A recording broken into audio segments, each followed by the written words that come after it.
بسم اللہ الرحمن الرحیم۔ عن النعمان بن بشیر، حضرت نعمان بن بشیر رضی اللہ تعالیٰ عنہ سے روایت ہے۔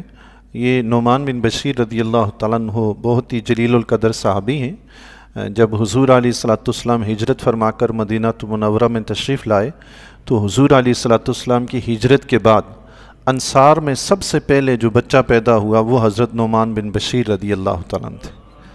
ہجرت کے 14 ماہ بعد آپ کی پیدائش ہوئی تھی، اور مہاجرین میں جو سب سے پہلے پیدا ہوئے وہ حضرت عبداللہ بن زبیر رضی اللہ تعالیٰ عنہ تھے۔ حضرت امام حسین رضی اللہ تعالیٰ عنہ جب کوفہ تشریف لے گئے تھے اور آپ نے اپنے جانے سے پہلے مسلم بن عقیل رضی اللہ تعالیٰ عنہ کو بھیجا تھا کوفے میں، تو اس وقت کوفہ میں آپ گورنر تھے، حضرت نعمان بن بشیر رضی اللہ تعالیٰ عنہ۔ حضرت امیر معاویہ رضی اللہ تعالیٰ عنہ کے زمانہ اقدس میں عراق کے گورنر رہے، اور یزید بن معاویہ کے دور میں آپ کوفہ کے گورنر تھے۔ جب مسلم بن عقیل رضی اللہ تعالیٰ عنہ وہاں تشریف لے گئے کوفہ میں تو آپ نے ان سے کوئی تعرض نہیں فرمایا، تو اسی وجہ سے یزید نے آپ کو معزول کر دیا تھا۔ اس کے بعد ابن زیاد کو اس نے گورنر بنایا تھا۔ جب اہل بیت رضی اللہ تعالیٰ عنہم کو کوفہ سے شام کی طرف روانہ کیا گیا تھا تو اس وقت ساتھ حضرت نعمان بن بشیر رضی اللہ تعالیٰ عنہ کو بھیجا گیا تھا، تو آپ نے راستے میں اہل بیت رضی اللہ تعالیٰ عنہ کی بڑی خدمت کی، تو اہل بیت رضی اللہ تعالیٰ عنہ نے اپنی دعاؤں سے بھی آپ کو نوازا تھا۔ سبحان اللہ، بہت بڑے جلیل القدر صحابی ہیں۔ جب حضور علیہ الصلوۃ والسلام کا وصال مبارک ہوا اس وقت آپ کی عمر مبارک 8 سال 7 ماہ تھی۔ سبحان اللہ، 8 سال 7 ماہ، انتہائی کم سن صحابی ہیں۔ سبحان اللہ، وہ روایت نقل کرتے ہیں۔ سبحان اللہ۔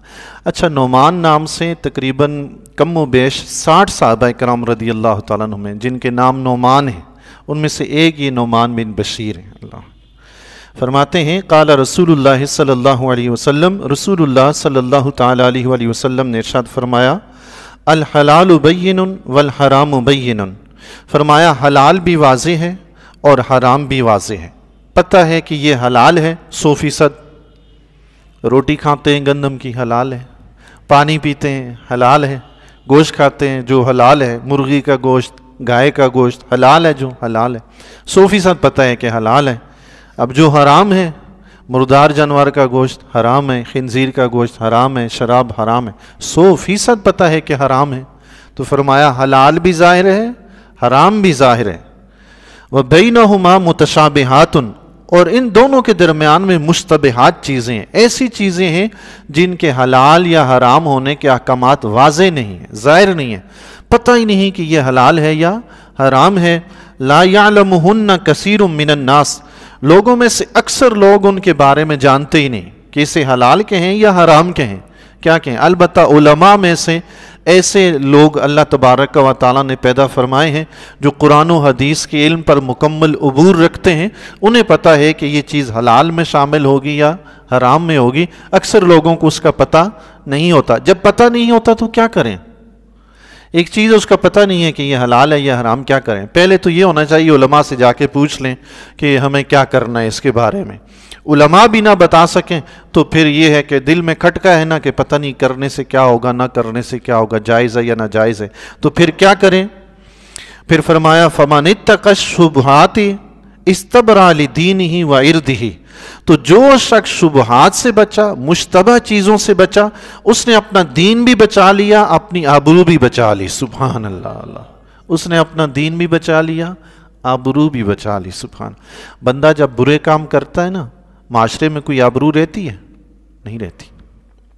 مشتبہ چیزوں سے بچتا رہے گا، کبھی ایسے کاموں میں پڑے گا ہی نہیں جس سے اس کی عزت جائے، ہمیشہ باعزت رہے گا، نیک اور پارسا شریف النفس کہلائے گا، معاشرے میں عزت دار ہوگا۔ سبحان اللہ، عزت بچی رہے گی۔ تو فرمایا مشتبہات سے، ایسی چیزوں سے جو شخص اپنے آپ کو بچائے، دور رکھے، اس نے اپنا دین بھی بچا لیا، اپنی عزت بھی بچا لی۔ سبحان اللہ، دونوں چیزیں بچا لی۔ اللہ اکبر۔ حضور علیہ الصلوۃ والسلام نے ہمیں پھر مثال دے کر سمجھایا کہ مشتبہات سے بچنے کا فائدہ کیا ہوگا، اس کی مثال دے کے سمجھایا وَمَنْ وَقَعَ فِي الشُّبُهَاتِ وَقَعَ فِي الْحَرَامِ، جو شخص مشتبہ چیزوں میں پڑا وہ حرام میں پڑ جائے گا، اس لیے فرمایا مشتبہ چیزوں سے بچو۔ یہ مشتبہ میں جو پڑھتا ہے وہ کام کرتا ہے، مطلب بے احتیاطی کر رہے ہیں، تو بے احتیاطی کرنے والا شخص ہی بڑے گناہ میں پڑتا ہے۔ دیکھیں یہودیوں کا کام تھا گناہ کرنا، قرآن کریم نے فرمایا کہ وہ یہودی انبیاء علیہ السلام کو قتل کر دیتے تھے، اور اس کا سبب اللہ تعالیٰ نے قرآن میں یہ ذکر فرمایا کہ وہ نافرمان تھے، گناہ کرتے تھے، گناہوں سے بچتے نہیں تھے، تو گناہوں نے ان کو اتنا دلیر کر دیا کہ انہیں بڑے سے بڑا گناہ بھی کر ڈالا، انبیاء کو بھی قتل کر ڈالا۔ اللہ اکبر، استغفر اللہ، معاذ اللہ۔ مشتبہات سے جو نہیں بچے گا تو وہ بھی بے پرواہ ہو جائے گا، یوں ہی بڑے سے بڑے گناہ میں جا کے پڑ جائے گا۔ تو حضور نے فرمایا مشتبہ چیزوں سے بچ جاؤ تاکہ حرام میں نہ پڑو۔ سبحان۔ پھر مزید اس کی مثال آقا علیہ السلام نے یوں ذکر فرمایا کر رائی، وہ حرام میں اس طرح پڑے گا جیسے کر رائی یرعى حول الحما یوشک ان یرتع فیہ، جیسے ایک چرواہ ہے، الا وان لکل ملک حما الا ان حمی اللہ محارمہ، فرمایا جس طرح کوئی چرواہا سرکاری چراگاہ کے آس پاس جا کر جانور چراتا ہے، تو قریب ہے کہ کوئی نہ کوئی جانور اور سرکاری چراگاہ میں جا کے گھسے گا۔ سرکاری چراگاہ میں گھسا تو کیا ہوگا؟ یہ مجرم بنے گا، پکڑا جائے گا، سزا ملے گی۔ بچے گا کون؟ جو اس ایریے اس علاقے میں نہیں جاتا، اس چراگاہ سے ہی دور رہتا ہے، اپنے جانور دوسرے علاقے میں جا کے چراتا ہے، وہ اس چراگاہ میں جانے سے بچا رہے گا نا۔ جیسے نو گو ایریا ہوتا ہے نا کہ یہاں آپ نہیں جا سکتے، تو اس کے قریب بھی بندہ نہ پھٹکے۔ اگر قریب جائے گا تو دل بار بار کرے گا اندر تو جا کے دیکھوں مسئلہ کیا ہے، اندر تو جا کے دیکھوں مسئلہ کیا ہے، سینما ہال کے سامنے سے ہی نہ گزرے، کیونکہ بار بار گزرے گا، سائن بورڈ دیکھے گا تو ایک دن دل اس کا کہے گا اندر جا کے دیکھ، اندر جا کے دیکھ کیسا ہے، گھسے گا۔ اس کے قریب سے ہی نہ، اس گلی سے ہی، اس راستے سے ہی نہ گزرے۔ جس راستے میں حرام کام ہوتا ہے، گندے کام ہوتے ہیں، نہ اس محفل میں جائے، نہ اس راستے سے گزرے، بچا رہے گا۔ لیکن اگر شوقیہ جا کے تماشے دیکھنے لگ گیا نا حرام کاموں کے بھی، ایک دن خود ان حرام کاموں میں پڑ جائے گا۔ حضور علیہ السلام نے کیسی مثال ذکر فرمائی، چراگاہ کے قریب اگر جانور چرائے گا نا تو اس چراگاہ میں جانور چریں گے جو ممنوع ہے، چلے جائیں گے اس میں۔ تو فرمایا خبردار، ہر بادشاہ کی ایک چراگاہ ہوتی ہے، ممنوع ایریا ہوتا ہے، اللہ کا بھی ایک ممنوع ایریا ہے۔ وہ کیا ہے؟ فرمایا محارمہ، جن چیزوں کو اللہ نے حرام کر دیا ہے وہ اللہ کا ممنوع ایریا ہے، اللہ کی حدود ہیں۔ تلک حدود اللہ فلا تقربوها، یہ اللہ کی حدیں ہیں، ان میں گھسنا تو دور کی بات، رب نے فرمایا فلا تقربوها، ان کے قریب بھی مت جانا، دور رہنا، تاکہ ان سے گناہ سے بچے رہو۔ اگر قریب جاؤ گے تو اس گناہ میں پڑ جاؤ گے۔ فرمایا ان کے قریب بھی نہ جاؤ، ان سے دور رہو۔ تو حضور علیہ السلام نے فرمایا حلال بھی پتہ ہے، حرام بھی پتہ ہے، تو بس اس کے مطابق زندگی بسر کرو۔ جہاں شبہ پڑا کہ یہ حلال ہے یا حرام، اکثر لوگ آج کل اس ہمارے معاشرے میں مختلف قسم کی اسکیمیں، مختلف ادارے، پتہ نہیں کیا کیا سلسلے شروع ہو جاتے ہیں، کفالت نام سے اور انشورنس نام سے، پتہ نہیں کیا کیا کس کس نام سے شروع ہو جاتے ہیں۔ جی ہمارا یہ ادارہ یہ کرتا ہے، اتنے پیسے انویسٹ کریں تو یہ ہوگا وہ ہوگا۔ پھر لوگ آ کر مسائل پوچھتے رہتے ہیں علماء سے کہ یہ جائز ہے یا ناجائز ہے، یہ سود میں آئے گا یا نہیں آئے۔ کچھ اللہ کے بندے ایسے ہی ہوتے ہیں، بس وہ اوپر سے دیکھا مسئلہ، ہاں جائز ہے، ہاں ٹھیک ہے، وہ اپنے نفع کے پیچھے بس اللہ تعالیٰ ہدایت نصیب فرمائے۔ کچھ جواز کا فتویٰ دے دیتے ہیں اور کچھ علماء کہتے ہیں نہیں نہیں یہ ناجائز ہے، حرام۔ اب بندہ کہاں جائے؟ بندہ یہاں جائے کہ اللہ کے نبی نے فرمایا اس کو چھوڑ دے، بچ جائے، بس جائے ہی نہیں ادھر۔ ایسی لالچ میں مت پڑے جو اس کو حرام میں لے کر چلی جائے، سود میں لے کر۔ جہاں شبہ پڑا وہاں مسئلہ ہی چھوڑ دیا، بات ہی ختم کر دی۔ اللہ اکبر۔ حضرت سلطان نور الدین زنگی کے بارے میں نے پڑھا تھا کہ آپ کا بیٹا بڑا شدید بیمار ہو گیا، تو آپ رحمت اللہ تعالی علیہ کو حکیموں نے بتایا کہ آپ کے بیٹے کا جو علاج ہے وہ صرف شراب کے ذریعے ممکن ہے، اس کے سوا اور کوئی دوائی کارگر نہیں ہوگی اس پہ، بس اب آخری حال اس کا یہی ہے کہ شراب پلائی جائے۔ سلطان نے جب یہ سنا تو کہا معاذ اللہ، یہ کیسے ہو سکتا ہے کہ میں اپنے بیٹے کو شراب پلاؤں؟ انہوں نے پھر مختلف علماء کرام کو فردن بلا کر فتویٰ پوچھا کہ بیماری کی حالت میں شراب پلانا جس سے علاج کرنا مقصود ہو تو جائز ہے یا نہیں۔ مختلف طبقات کے علماء کرام کو بلایا تو انہوں نے چند شرائط بتائی اور ساتھ بتایا کہ یہ شرائط ہوں تو اس وجہ سے بیمار کا علاج شراب کے ذریعے کیا جا سکتا ہے، لیکن یہ شرائط ہوں۔ سلطان نور الدین زنگی مطمئن نہ ہوئے، چونکہ شراب کو اسلام نے حرام قرار دیا ہے۔ دیکھیں اسلام نے حالت اضطرار میں حرام چیزوں کو جائز بھی قرار دیا ہے۔ اب مثال کے طور پر ایک بندہ کہیں سفر میں ہے، اس کی جان پہ پڑی ہے، کھانے کے لیے کچھ ہے نہیں، بھوک سے مرے گا، اب اس کو جنگل میں حرام گوشت ملتا ہے، اس کے سوا کچھ ہے ہی نہیں، تو یہ حالت اضطرار ہے۔ اسلام نے اس کو اتنی اجازت دی ہے، پیٹ بھر کر نہیں، اتنا کھائے جس سے اسی جان بچ سکے اور ایسے علاقے میں چلا جائے جہاں اس کو رزق حلال مل جائے، اتنی اس کو ضرورت، اس کو حالت اضطرار کہتے ہیں۔ تو علماء نے فرمایا حالت اضطرار میں جب اور کوئی دوائی کام نہیں کر رہی، 100% پتہ ہے کہ کوئی بھی کام نہیں کر رہی، اور 100% پتہ ہے کہ شراب کر جائے گا اپنا کام، علاج کر جائے گا، تو اس صورت میں اتنی مقدار جس سے بیماری کا علاج کیا جائے تو جائز۔ لیکن سلطان نور الدین زنگی مطمئن نہ ہوئے۔ انہوں نے جن علماء کرام سے فتویٰ پوچھا تھا، ایک دن سب کو اکٹھا کیا، اپنے گھر میں بلایا دربار میں، تو سب کو بلا کے پوچھا مجھے آپ حضرات یہ بتائیں کہ اگر اللہ کی مشیت میں میرے بیٹے کی موت لکھی ہے تو کیا یہ شراب میرے بیٹے کو موت سے بچا لے گی؟ انہوں نے کہا نہیں، یہ تو نہیں ہو سکتا کہ موت سے بچا لے۔ تو آپ نے فرمایا اچھا میرا رب اگر میرے بیٹے کو شفا دینا چاہے تو کیا میرے بیٹے کو شراب کی حاجت رہے گی، وہ اس کا محتاج ہوگا؟ فرمایا نہیں، رب شفا دے تو دے دے گا۔ فرمایا پھر مجھے اس شراب کی کوئی ضرورت نہیں ہے۔ ایسے ہوتے ہیں نا اللہ والے، بچتے ہیں یوں۔ حضرت امام ابو حنیفہ رضی اللہ تعالیٰ عنہ، سبحان اللہ۔ اس سے پہلے کہ میں مزید چند مثالیں مشتبہات سے بچنے کی عرض کروں، مشتبہ چیز سے بچنا صرف حلال کھانا ہے، اس کا فائدہ کتنا ہے؟ ایک حدیث مبارکہ سماعت فرمائیں۔ حضرت سعد بن ابی وقاص رضی اللہ تعالیٰ عنہ حضور علیہ السلام کی بارگاہ عالیہ میں حاضر ہوئے، عرض کی یا رسول اللہ دعا فرمائیں اللہ مجھے مستجاب الدعوات بنا دے، یعنی اللہ مجھے ایسا بنا دے کہ میں جب بھی جو دعا کروں وہ قبول ہو جائے۔ پتہ ہے حضور علیہ السلام نے کیا فرمایا؟ آقا علیہ السلام نے فرمایا اے سعد پاکیزہ اور حلال چیزیں استعمال کرو، مستجاب الدعوات بن جاؤ گے۔ سبحان اللہ، پاکیزہ اور حلال کھاؤ، جب بیٹھ کے دعا کرو گے رب قبول کرے گا، جب بیٹھو گے رب قبول کرے گا۔ سبحان اللہ، کتنا بہترین نسخہ۔ نہ صرف حضرت سعد بن ابی وقاص رضی اللہ تعالیٰ کا مسئلہ حل فرمایا، قیامت تک اپنی پوری امت کا مسئلہ حل فرما دی۔ جس کو شوق ہے کہ وہ مستجاب الدعوات بنے، اللہ کے نبی نے نسخہ یہ بتایا کہ پاکیزہ اور حلال کھائے، بس۔ سبحان اللہ، مشتبہ چیزوں سے بچتا رہے، سبحان اللہ، مستجاب الدعوات بن جائے گا۔ اللہ اکبر۔ حضرت امام ابو حنیفہ رضی اللہ تعالیٰ کی مثال عرض کرنے لگا تھا۔ آپ رحمت اللہ تعالیٰ علیہ نے ایک کپڑا ایک تاجر کو بیچنے کے لیے دیا، آپ کپڑے کی تجارت کرتے تھے، کپڑا بہت قیمتی تھا، ہزاروں کی مالیت کا کپڑا تھا وہ۔ اس تاجر نے دیکھا کہ کچھ عرصے بعد اس کپڑے کی زیادہ ضرورت پڑے گی، اس نے چھپا کے رکھ دیا، بیچا نہیں۔ 2-3 مہینوں کے بعد اس کپڑے کی ڈیمانڈ بڑھ گئی۔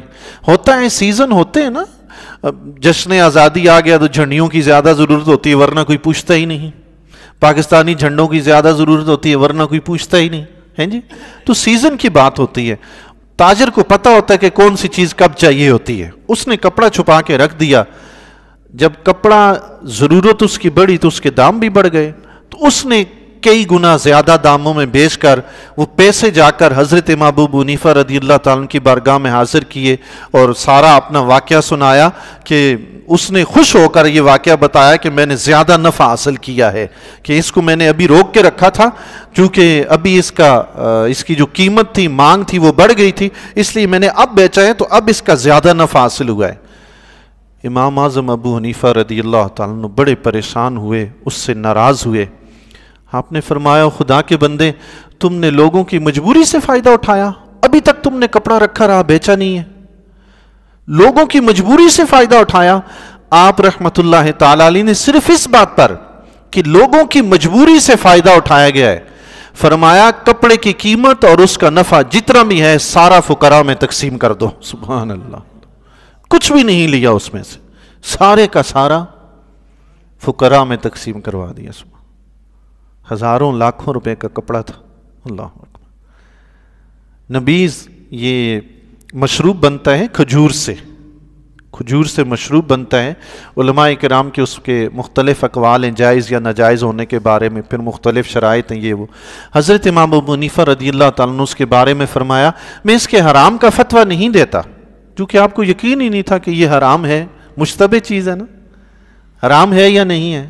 فرمایا میں حرام کا فتویٰ نہیں دیتا لیکن میں اس کو پیتا بھی نہیں، یہ تقویٰ ہے. سبحان اللہ. مشتبہ چیز ہے نا، میں استعمال نہیں کروں گا. کھجور کا مشروب، کھجور کی شربت ایک خاص طریقے سے بناتے تھے عرب. فرمایا میں اس کو پیوں گا نہیں لیکن اس کے حرام کا بھی فتویٰ نہیں دیتا. سبحان اللہ. یہ ہے نا تقویٰ. آپ رحمت اللہ تعالیٰ علیہ کا فتویٰ ہے کہ خون جسم سے نکل کر بہہ پڑے، رکا ہوا خون نہیں، بہہ پڑے جاری ہو جائے، اس سے وضو ٹوٹ جاتا ہے. ایک مرتبہ آپ رحمت اللہ علیہ کے جسم پہ کہیں خراش آئی، چمڑی ویسے اوپر سے اترتا ہے نا چمڑا وغیرہ، نیچے سے رنگ ظاہر ہو جاتا ہے، خون نہیں نکلتا، رنگ ظاہر ہو. آپ نے اس کے باوجود وضو فرمایا، خون بہہ نہیں سکا، صرف رنگ نیچے سے ظاہر ہوا سرخ. تو کسی نے پوچھا حضور آپ کا فتویٰ تو یہ ہے کہ خون نکل کر بہہ پڑے تب وضو کرنا ہوتا ہے، یہ تو آپ کو معمولی سی خراش آئی تھی، اس سے آپ کے وضو کی کیا ضرورت تھی؟ فرمایا وہ فتویٰ ہے کہ خون نکل کے بہہ پڑے وضو کرنا ہے، اور یہ نشان جو لگا ہے اس کے باوجود میں نے وضو کیا، یہ تقویٰ ہے. سبحان اللہ. وہ فتویٰ ہے، یہ تقویٰ ہے. سبحان اللہ. اللہ اللہ. حضور نے فرمایا تقویٰ اختیار کرو، مشتبہات سے بچو. سبحان اللہ. اس کا فائدہ کیا ہوگا؟ مستجاب الدعوات بن جائیں گے. بھائی ہر وقت حلال حلال حلال، کھانا بھی حلال، پینا بھی حرام، پہننا بھی حرام، سونا اٹھنا بیٹھنا چلنا پھرنا ہر کام حلال، بندہ مستجاب الدعوات ہو جائے گا. سبحان اللہ. فائدہ ہی فائدہ. خود آقا علیہ الصلوۃ والسلام بھی آپ نے نہ صرف امت کو حکم دیا بلکہ عملی طور پر کر کے بھی دکھایا. ایک مرتبہ آقا علیہ الصلوۃ والسلام راستے میں کہیں تشریف لے جا رہے تھے، ایک کھجور راستے میں پڑی ہوئی تھی، ایک کھجور کا ایک دانہ پڑا ہوا تھا. آقا علیہ الصلوۃ والسلام نے فرمایا اگر مجھے اس کی زکوٰۃ کے ہونے کا شبہ نہ ہوتا کہ یہ دانہ زکوٰۃ کی کھجوروں سے گرا ہوگا تو میں اس کو کھا لیتا. اس وجہ سے نہیں کھایا کہ ہو سکتا ہے یہ زکوٰۃ کی کھجوروں میں سے گرا ہو. سبحان اللہ. راستے میں کوئی رزق کا دانہ گرا پڑا مل جائے، بندہ اس کو اٹھا کے کھا سکتا ہے، لیکن حضور علیہ الصلوۃ والسلام نے اس لیے نہیں کھایا کہ فرمایا کیا پتہ یہ زکوٰۃ میں سے ہو، اور زکوٰۃ حضور علیہ الصلوۃ والسلام کے لیے جائز نہیں ہے. اللہ اکبر. حضرت صدیق اکبر رضی اللہ تعالیٰ عنہ جنہوں نے حضور علیہ الصلوۃ والسلام کے دامن میں تربیت حاصل فرمائی، صحابہ کرام رضی اللہ تعالیٰ عنہ کیا کہنے. آپ رضی اللہ تعالیٰ عنہ کے ایک غلام نے آپ کو کوئی کھانے کے لیے چیز دی، آپ رحمت اللہ علیہ رضی اللہ تعالیٰ عنہ نے جب کھا لی، حضرت صدیق اکبر رضی اللہ تعالیٰ نے جب کھا لی تو تب غلام نے بتایا کہ حضور یہ زمانہ جاہلیت میں نے کسی بندے کو نجومی بن کے کوئی بات بتائی تھی، اس نے مجھے اس کے بدلے میں یہ قیمت دی تھی، ان پیسوں کے بدلے میں یہ چیز لے کر آیا تھا جو آپ کو کھانے کے لیے دی. صدیق اکبر رضی اللہ تعالیٰ نے جب یہ سنا کہ اس نے زمانہ جاہلیت میں نجومیوں والا کام کر کے یہ پیسہ حاصل کیا ہے، یہ نجومیوں والا کار حرام ہے، ناجائز ہے، مستقبل کے جو حالات بتاتے رہتے ہیں آپ کی زندگی میں آنے والے وقت میں یہ ہوگا وہ ہوگا، یہ کام کرنا بھی حرام، ان کے پاس جانا بھی حرام ہے، یہ پوچھنا بھی حرام ہے کہ کل میرے ساتھ کیا ہوگا، پرسوں کیا ہوگا، آنے والے دور میں کیا ہوگا، یہ پوچھنا بھی حرام ہے. تو اس نے زمانہ جاہلیت میں اس سے رقم کمائی تھی. صدیق اکبر رضی اللہ تعالیٰ کو جب پتا چلا کہ اس رقم سے اس نے مجھے کھلا دیا، آپ نے فوراً حلق میں انگلی ڈالی اور جو کچھ تھا سارا کر کے الٹ دیا. سبحان اللہ. کھایا ہوا الٹ دیا، یہ چیز چلی گی میرے پیٹ میں. اللہ. حضرت عمر فاروق رضی اللہ تعالیٰ کے بارے میں آتا ہے ایک شخص نے آپ کو دودھ پیش کیا، آپ نے دودھ پیا اور آپ کو بڑا لذیذ لگا، آپ نے پوچھا یہ کہاں سے لائے ہو؟ پی لیا. پوچھا لائے کہاں سے؟ اس نے کہا فلاں چراگاہ میں زکوٰۃ کی اونٹ چر رہے تھے، وہاں ایک جگہ چشمے پہ وہ پانی پی رہے تھے تو انہوں نے دودھ دوہا تھا تو میں نے بھی ان سے لے لیا تھا، وہ دودھ ہے. آپ رضی اللہ تعالیٰ عنہ بڑے پریشان ہوئے کہ زکوٰۃ کے اونٹوں کا دودھ، آپ نے اسی وقت انگلی ڈالی اور فوراً کر دی. اللہ اکبر. سبحان اللہ. آقا علیہ الصلوۃ والسلام نے کیا فرمایا؟ حلال بھی ظاہر ہے، حرام بھی ظاہر ہے، تو حرام سے بچنا ہے، سیدھی سی بات ہے، اور کرنا کیا ہے؟ وہ حلال کام کرنے ہیں. فرمایا جو چیز ظاہر ہے اس کے مطابق کرو، جس میں شبہ پڑے اس سے کیا کرو؟ بچ جاؤ. سبحان اللہ. اس کے قریب بھی مت جاؤ. پھر آقا علیہ الصلوۃ والسلام نے فرمایا الا وان فی الجسد مضغۃ، خبردار جسم میں ایک گوشت کا ٹکڑا ہے، اذا صلحت صالح الجسد کلہ، جب وہ ٹھیک ہوتا ہے تو سارے کا سارا جسم ٹھیک ہوتا ہے، اذا فسدت فسد الجسد کلہ، اگر وہ خراب ہو جائے تو سارا جسم خراب ہو جاتا ہے۔ فرمایا الا وہی القلب، خبردار رہو وہ جو گوشت کا ٹکڑا ہے وہ دل ہے۔ سبحان اللہ۔ دل، علماء کرام فرماتے ہیں دل جسم کا بادشاہ ہے، یہ بادشاہ اگر ٹھیک ہے تو اس کی رعایا یعنی یہ جسم بھی ٹھیک ہے، اگر یہ بادشاہ خراب ہے تو رعایا بھی خراب ہے۔ یاد رکھیے ہر ملک کی یہی صورتحال ہوتی ہے، حکمران اچھا تو رعایا اچھا، حکمران برا تو رعایا بری۔